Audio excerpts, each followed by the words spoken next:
우리가 이제 깨달음 공부를 계속 하잖아요. 어떻게 하면 깨달을 것인가. 불교의 가장 궁극적인 그런 목적이기도 하죠.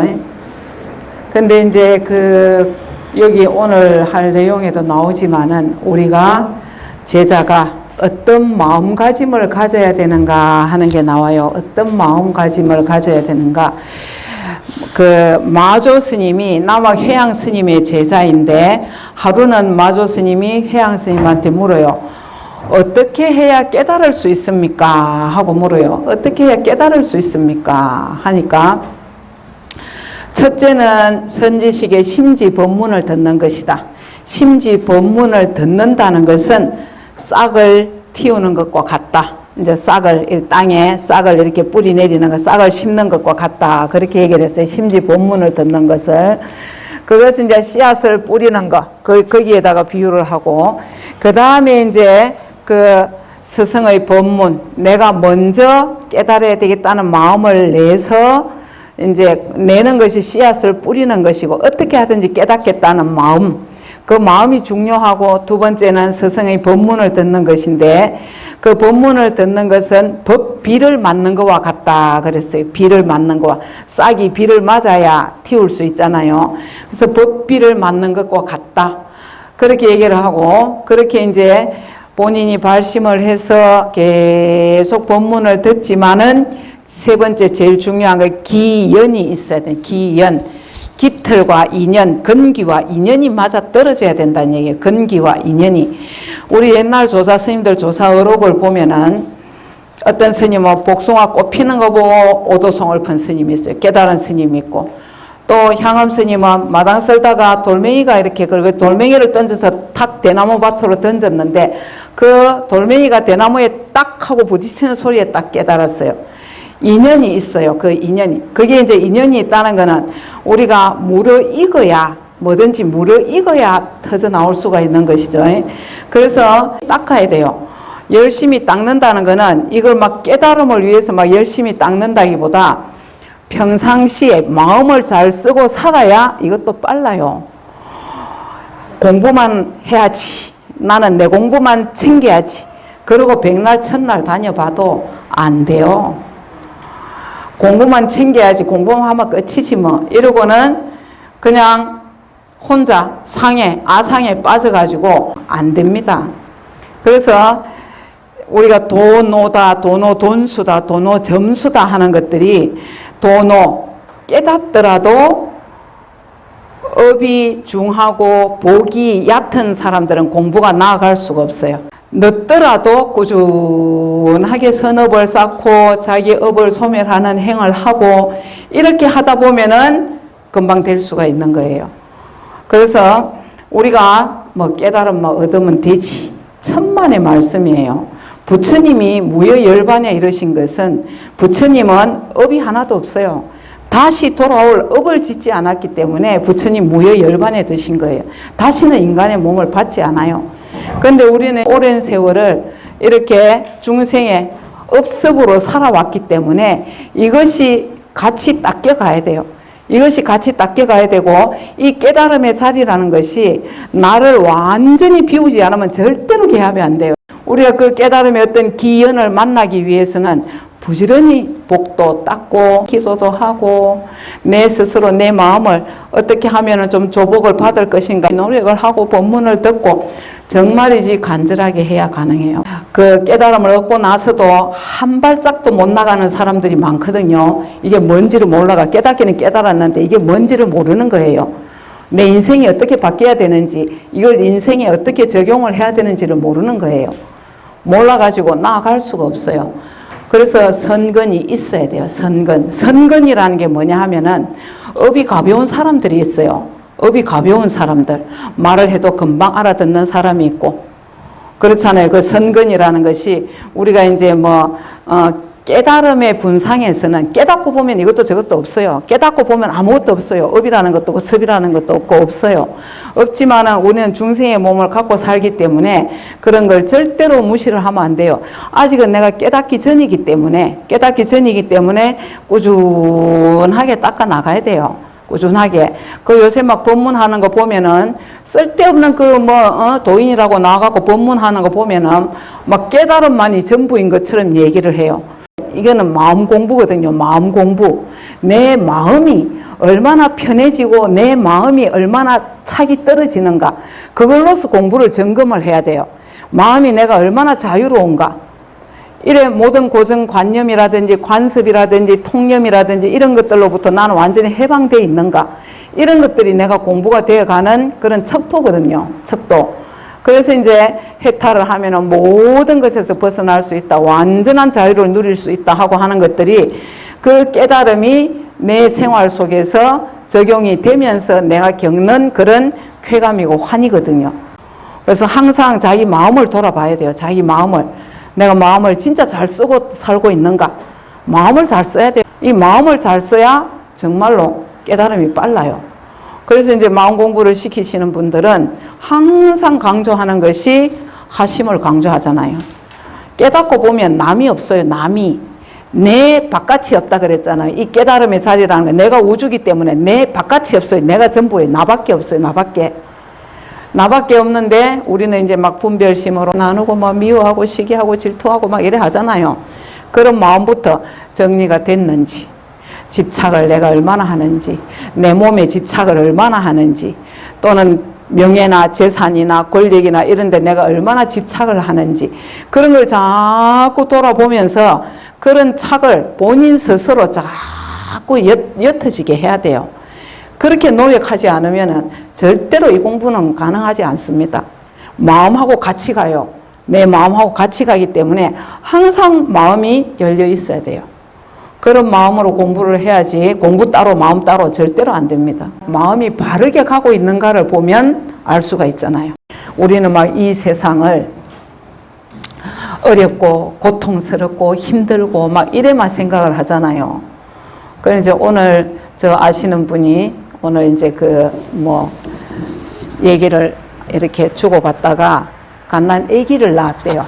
갓난 아기를 낳았는데 아기 아빠가 애가 얼마나 이쁘고 귀엽겠어요. 너무 이쁘고 귀여우니까 아기가 태어나자마자 아빠가 원이 뭐였냐면 이 세상이 얼마나 아름다운 곳인지를 아이한테 꼭 알려주고 그렇게 살게 할 거라고.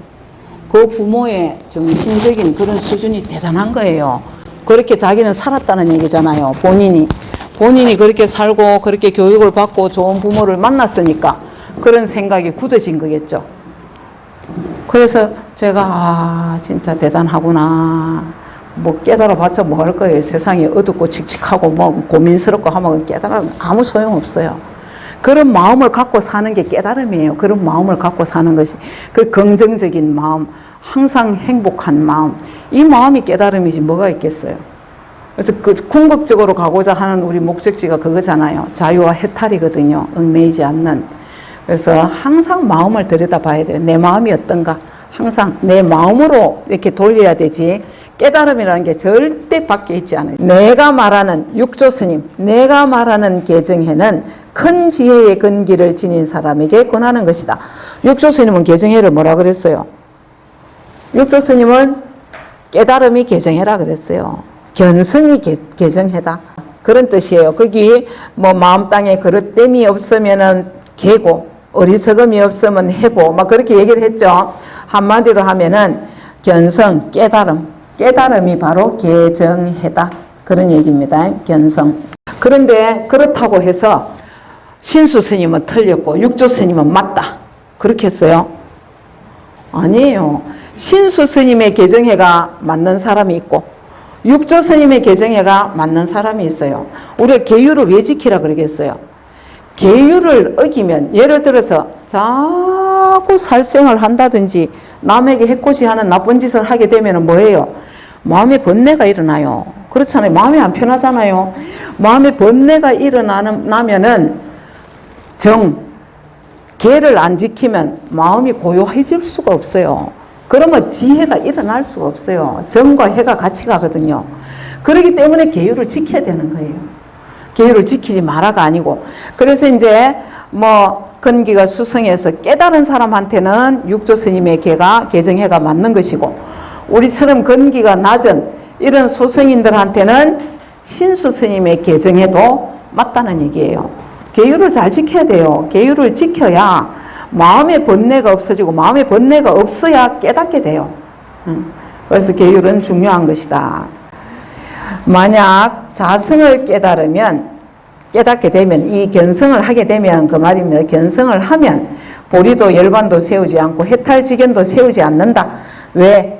깨달음의 이 자리는 어떤 말도 해당이 안 돼요. 어떤 말도 다 해당이 되지만 어떤 말로도 표현할 수가 없어요. 이 자리는. 그래서 뭐 보리다 열반이다 방편으로 하는 말이에요. 방편으로 이런 말을 하지만은 그것들은 다 맞는 게 아니다. 그런 뜻입니다. 왜? 하나밖에 없어요. 하나. 한 법도 가히 얻을 수 없다. 이 말은 뭐라고 이 법을 정의 내릴 수 없다. 한 법도 가히 얻을 수 없다. 이 말은 본래 있었기 때문에 얻을 게 없다는 게 본래 이 자리이기 때문에 본래 있던 자리이기 때문에 불생불멸이라 하죠. 불구부정 부정불감 그 말이 딱 맞는 말입니다. 한 법도 가히 얻을 수 없으므로 능히 두루 만법을 건립하느니라. 한 법도 얻을 수 없지만은 모든 삼라만상 모든 것들이 전부 다 이 자리에서 일어나고 멸하는 것이다. 두루 만법을 건립한다. 일체유심조와 같은 뜻이에요. 일체유심조. 모든 것은 마음자리에서 일어난다. 마음이다 하는 그런 얘기입니다. 만약에 이 도리를 알면 이것을 불신이고 보리요 열반이요 해탈지견이라 이름하느니라. 이름도 그냥 하나의 방편입니다. 이름도. 견성한 사람은 세워도 없고 세우지 않아도 없나니 세워도 없고 세우지 않는 무엇을 불법 이것이 불법이다 하고 어떤 법을 있다고 해도 없다고 해도 상관없다. 이 자리, 견성한 이 자리는 그냥 우리가 만약에 탐진치가 일어나도 탐진치가 어디서 일어나겠어요? 탐진치 우리 나쁜 거 삼독이라고 얘기를 하잖아요. 근데 탐진치도 깨달음이 없으면 불성이라는 게 자성이라는 게 없으면 탐진치도 일어날 수가 없어요. 그래서 근본적으로 이 자리 하나에서 모든 게 다 나고 멸한다. 그래요. 그래서 어떤 이름을 세워도 안 되고 또 아무 이름이나 세워도 맞는 거예요. 세워도 없고 세우지 않아도 없나니 오고 감이 자유롭고 막힘과 걸림이 없느니라. 작용에 응하여 행하고 어떤 일이 일어나도 다 응해준다 그 말입니다. 어떤 상황이 다가와도 다 응하여 행하고 말에 응하여 어떤 말을 하더라도 대답을 다 해준다는 얘기예요. 추우면 춥다, 더우면 덥다, 뭐 인사하면 받아주고 그게 바로 부처가 하는 행동이다 그 말입니다. 말에 응하여 답하면서 깨달음이 특별한 게 아니에요. 깨달았다고 해서 막 특별한 행동을 한다든지 특별한 어떤 신통이 있다든지 그런 게 아니란 얘기예요. 평범한 우리 일상 속에 다 있다는 얘기죠. 널리 화신을 놔두되 이 일이 오든 저 일이 오든 나한테 어떤 일이 오든지 간에 다 받아들이고 그냥 산다는 거예요. 그냥 산다. 우리가 그 깨달은 사람들을 만나서 가끔 얘기를 하다 아유 왜 살아야 되는지 모르겠다. 그럼 정답이 뭐겠어요? 그냥 산다. 그냥 다가오는 대로 받아들이면서 사는 거예요. 왜 그 배우들이 역할을 맡으면 처음부터 끝까지 자기 역할을 해야 되잖아요. 똑같아요. 우리 인생이라는 것이 주어진 대로 다가오는 대로 그냥 사는 거예요. 그냥 사는 거. 인생이라는 거 특별한 게 뭐 없어요. 기대할 것도 없고 뭐 우리는 막 인생이 뭔가 있을 것처럼 막 비장하게 전 처음에 출가할 때 그랬어요. 얼마나 비장하게 출가를 했는지 막 깨달음을 얻겠다고 정말로 막 저 무지개 너머에 막 쫓아가면 있을 줄 알고 얼마나 열심히 쫓아갔겠어요. 몸도 마음도 막 만신창이가 될 정도로 그렇게 했거든요. 근데 인생이라는 것은 어디에 뭔가가 없다는 얘기예요. 그건 지금이 전부예요. 지금이 전부예요. 지금 말고 뭐가 있겠어요. 50이 돼도 지금이고 60이 돼도 지금이고 70이 돼도 지금밖에 없어요. 지금 이 순간이에요. 시간과 공간이라는 것이 없어요. 시공을 초월해 있는 자리가 이 자리예요. 나는 어릴 때도 나였고 지금도 나잖아요. 이 자리. 이 순간밖에 없어요. 이러다가 죽는 거예요. 이렇게 살다가. 뭐 인생이 특별하게 우리는 막 나중에 좀 지나면 하지만은 그런 거는 없다. 지금이 있을 뿐이다. 이 일이 오면은 여기 응해서 살고 저 일이 다가오면 또 저기 응해서 살고 우리는 집에서는 내가 아내이고 또 엄마이고 하지만 또 사회에 나가면은 또 내가 선생님도 될 수 있고 의사도 될 수 있고 간호사도 될 수 있고 그렇듯이 다가오는 대로 1인 뭐 몇 역할을 하면서 살잖아요. 그거예요. 널리 화신을 놔두되 아무리 보고 듣고 느껴도 이 자리 그냥 이 자리일 뿐이다. 이것이 견성이다. 그래서 옛날 선사들은 이 자리를 깨달음의 자리를 본유 금유라 그랬어요. 본유 본래도 있었고 지금도 있는 거 그걸 찾으면 돼요. 본래 있었고 지금도 있는 자리 영원한 자리예요. 그 자리 영원한 자리. 지성이 다시 조사케 하렸다. 어떤 것이 세우지 않음의 뜻입니까? 어떤 것이 분립 법이다. 이것이 법이다 하고 이제 세우지 마라 그랬잖아요. 앞에서 세움도 세우지 않음도 없어야 된다 하니까 세우지 않는다는 건 이게 우리는 깨달음이 있다고 생각을 하는데 그런 깨달음이라는 법도 세우지 말라는 것은 무슨 뜻입니까? 그런 얘기입니다. 그러니까 육조스님이 자성이라는 것, 깨달음이라는 것은 그릇됨도 없고 어리석음도 없고 산란함도 없다. 그거 잘 보세요. 그릇됨이 없기 때문에 바로잡을 필요가 없겠죠. 어리석음이 없기 때문에 우리는 어리석음을 버리고 지혜로 가야 된다 생각하잖아요. 그것도 틀린 거예요. 버릴 게 없어요. 다 이 자리이기 때문에. 산란함도 없다. 그러면 고요함으로 갈 필요가 없다.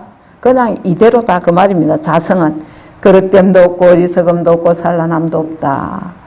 생각 순간순간 그 말입니다. 순간순간을 반야로 관조하여 늘 이 자리를 지키라 그 말입니다. 늘 지금 이 자리를 지키라는 것. 반야로 관조하여 언제나 법의 상을 떠나고 이것이 법이다. 이것이 깨달음이다 하는 그런 상을 두면 안 된다는 얘기예요. 그런 상이 없어요. 얻을 게 없다는 얘기입니다. 얻을 게 없다. 법의 상을 떠나고 자유자재하여 종과 행으로 모두를 얻는데 무엇을 가히 세울 것인가? 세우지 않는다는 것은 지금 이대로다 그 말입니다. 그 어떤 것도 설명을 붙일 필요가 없다. 지금 자유자재한데 지금 바로 자유자재해서 종행으로 모두를 얻는데 무엇을 가히 세울 것인가? 한 법도 세울 수 없다는 한 법도 세울 수 없다. 그냥 이 자리를 보면은 우리가 이제 돈오 하면은 문득 본다 그 얘기거든요. 꾸준하게 가다가 어느 날 문득 이 자리에 탁 깨면 아 이거구나 하고 깨닫게 돼요. 어느 날 갑자기 그게 돈오예요. 돈오. 그러면 이 자리를 탁 보면은 더 닦을 게 없어요. 이 자리에서는. 이 자리에서는 닦을 게 없는데 우리 중생들은 업습이 있으니까 이 자리를 깨닫고도 자꾸 또 생활인으로 돌아가는 거예요. 까먹고 돌아갈 때 다시 돌아오고 돌아갈 때 또 다시 돌아오고 하는 게 점수예요. 그래서 이 자리를 탁 알고 나면은 닦을 건 없고 이 자리를 지켜야 되는 것밖에 없어요. 그래서 점수는 수행이 아니다 이렇게 얘기하거든요. 그래서 이제 우리는 보통 닦고 또 한 계단 올라가고 또 닦고 또 한 계단 올라가고 해야 부처가 된다 이렇게 생각을 하는 걸 점수라고 보통 얘기를 해요. 점수. 근데 이제 깨달음이라는 거는 단박에 이 자리를 보고 단박에 끝나는 것이지 단계 올라가갖고 얻어지는 게 아니다. 그 말을 지금 하고 있는 겁니다. 점차가 없기 때문에 어떤 법도 세우지 않는다. 모든 법이 정멸인데 무슨 차례가 있겠느냐. 그냥 텅 비어 아무것도 없는데 그게 무슨 단계가 있겠느냐. 그 말입니다. 무상이라는 건 뭡니까? 글자 그대로 보면 항상함이 없다. 그런 얘기죠. 상이라는 건 뭡니까? 영원하다, 항상하다는 뜻이에요. 그렇죠? 그러니까 상과 무상 하면 우리가 보통 깨달음이면 상이겠습니까? 무상이겠습니까? 깨달음 불성이라는 거는. 상은 항상 영원한 게 상이고 무상은 변해가는 게 무상이에요. 그럼 이 깨달음이라는 것은 불성자리라는 거는 상이겠어요? 불성이겠어요? 상이겠죠. 그러면 우리 이 눈앞에 나타난 삼라만상은 상이겠어요? 무상이겠어요? 변해가니까 무상이라고 생각을 하죠. 근데 여기서 육조 스님은 틀렸다. 불성이 무상이고 삼라만상이 상이다. 그렇게 거꾸로 얘기를 해요. 거꾸로 얘기를 하는데 이제 설명을 당신이 하기는 하지만은 옛날 조사 스님들은 있다 그러면 없다 하고 없다 그러면 있다 하고 개에게도 불성이 있습니까? 해놓고 무 해놔놓고 다른 학인이 가서 물으면 유 불성이 있다. 이렇게 또 대답을 해요. 그 사람들이 찾아갔을 때 그 사람이 갖고 있는 고정관념을 깨트리는 거예요. 우리가 아이고 내가 깨달아야 되는데 하는 깨달음한테 목을 매는 사람한테는 깨달음이란 없다. 이렇게 가르쳐요. 없다. 왜냐하면 대상을 두면은 틀리니까. 내가 깨달음이라는 걸 가르쳐 주기 위한 거예요. 그 다음에 아이고 깨달음이 어디 있노? 깨달음 같은 건 없지. 뭘 깨달아? 이렇게 얘기하는 사람한테는 깨달음이 있다. 방편으로.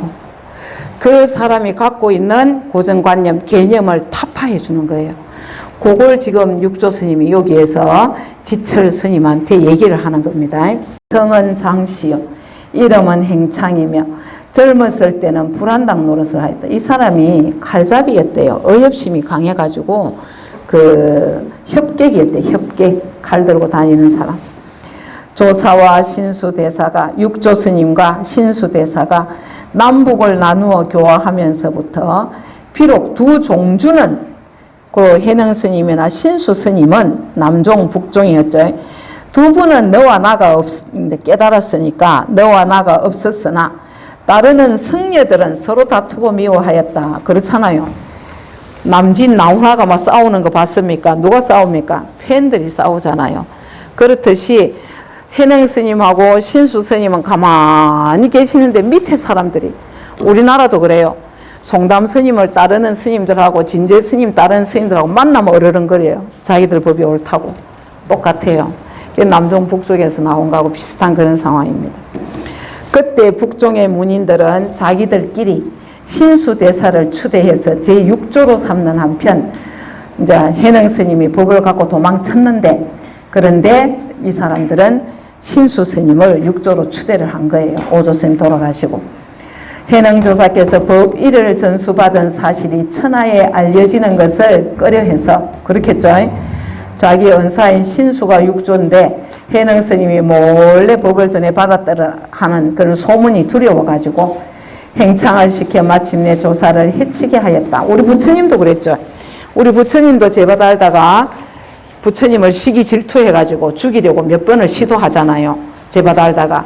그래서 이제 옛날에 이제 부처님 당시뿐만 아니라 이런 시절에도 보면은 도인이 이렇게 세상에 드러난다는 것은 굉장히 위험한 일이었어요. 인정도 안 할 분들은 어떤 막 이렇게 파들이 생겨나 있었으니까 자기들 파에 이렇게 해가 될까봐.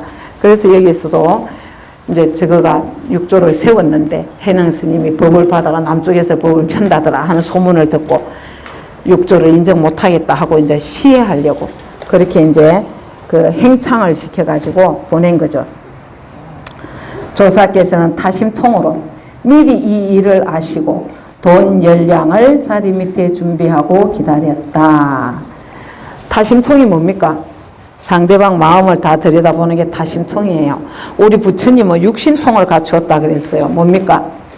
신족통, 천안통, 천이통, 또 다심통, 숙명통, 누진통. 그렇죠? 근데 이제 우리가 이 신통을 내 마음자리를 떠나서 설명하면 틀려요. 이 신통이 정말로 막 신족통이 뭡니까? 한 걸음에 천리를 달리는 게 신족통이잖아요. 그런 것이 아니고 이 마음자리를 깨닫고 보면 다 내 마음 안에 있다는 얘기, 다 내 마음 안에 있다는 얘기예요. 그래서 내 마음자리를 보는 거기 때문에 뭐 천안통이나 천이통이나 신족통이나 이런 게 다 구속이 된다 그런 얘기지. 실제로 막 어떤 대상 경계를 일으키고 거기에 막 다른 사람보다 막 능력이 출중해갖고 더 자세히 보고 더 멀리 보고 이런 거는 아니다. 견성, 깨달음의 자리를 얻고 보면은 이게 저절로 갖추어진다는 얘기예요. 밤이 깊어지자 행창이 조사실로 뛰어들어 해치려 하자 조사께서는 목을 내밀었고 행창이 칼을 휘둘러 목을 3번이나 내려쳤지만 조금도 다치지 않았다. 그때 조사께서 이러셨다. 바른 칼은 삿되지 않고 삿된 칼은 바르지 않다. 그러니까 네가 네 스승의 법만 옳다고 하는 것은 분별이다. 그런 뜻입니다. 나는 그대에게 돈은 빚졌지만 네가 뭐 강도질을 하러 들어와서 돈은 못 갖고 가겠지만은 목숨의 빚은 지지 않았노라. 깜짝 놀란 행창은 쓰러졌다가 한참 만에 깨어나 슬피 울면서 잘못을 참여하고 출가를 하고자 하였다. 지금의 출가, 근데 이제 뭐 그 우리 부처님도 죽음을 여러 번을 피하시잖아요. 그리고 이제 육조 스님 같은 분도 이래 위협을 안 당했겠어요. 그 당시에 이렇게 이 풍토로 보면은 도망을 가고 15년이나 숨어 살고 나와서도 이렇게 또 위험에 노출되고 이런 걸 보면은 이렇게 너무 뛰어난 분들이니까 이제 시기 질투하는 사람들도 많았고 했는데 어쨌든 이런 분들이 그래도 그런 위험을 피하고 해갖고 또 법을 설하고 그렇게 설한 법이 지금까지 우리에게 이어져 오잖아요.